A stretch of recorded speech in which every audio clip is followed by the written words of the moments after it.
The most delightful thing about Elite Dangerous is also the most infuriating. It refuses to be predictable or consistent. Want to go have an exciting dogfight? Maybe you will, but you don't get to choose when or how.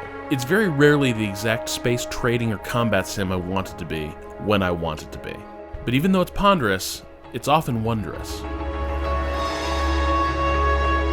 Elite Dangerous lets you be a lone spaceship captain in a huge, one-to-one recreation of the Milky Way, with freedom to choose between careers as diverse as pirate, trade magnate, or smuggler. But no matter how hard I searched the stars, I never found a way around those valleys of boredom.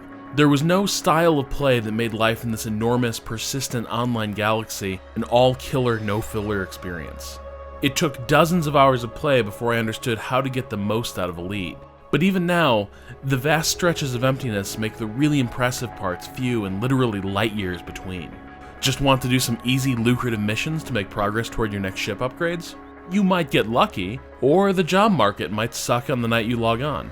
So a lot of the time I've been hanging around starports, looking for decent prices on cargo that I might be able to sell for a slight profit somewhere else. I have a notebook full of handwritten trade route info and price information to help guide me. It feels like a lot of work, and even though the graphics are impressive and evocative, the vast majority of Elite is what you see here, long, lonely hours of transit. But what keeps you going is the promise of the unexpected and the unexplored.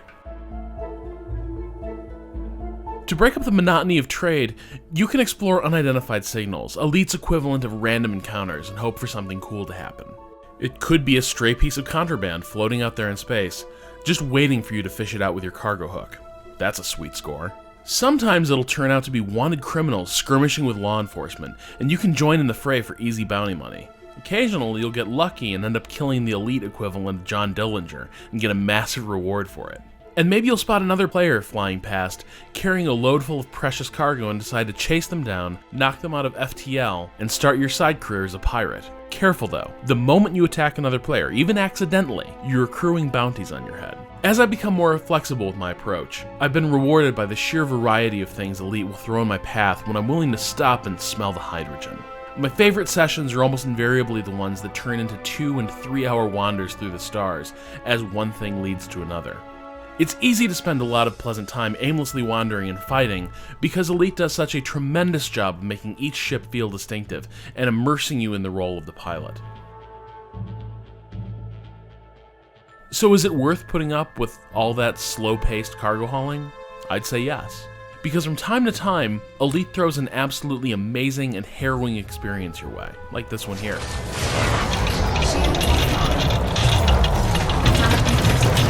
Not my finest hour as a pilot, but even when I picked fights with adversaries out of my league and it all went wrong, I was having a good time. Notice how quiet everything becomes because of the vacuum filling the cockpit.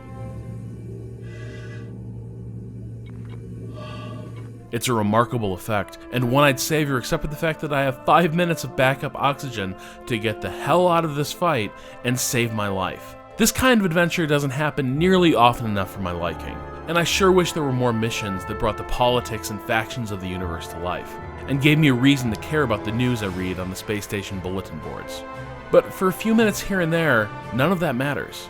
I'm too busy captaining a spaceship, trying to stay alive long enough to bring it in for a landing. And that's what keeps me coming back, even after all the hours spent shuttling back and forth between identical space stations. Elite Dangerous definitely isn't trying to be a successor to classics like Free Space or Privateer, in that you mostly have to wait for action to find you. For every minute I spent in combat, you can expect to spend 15 flying from star to star.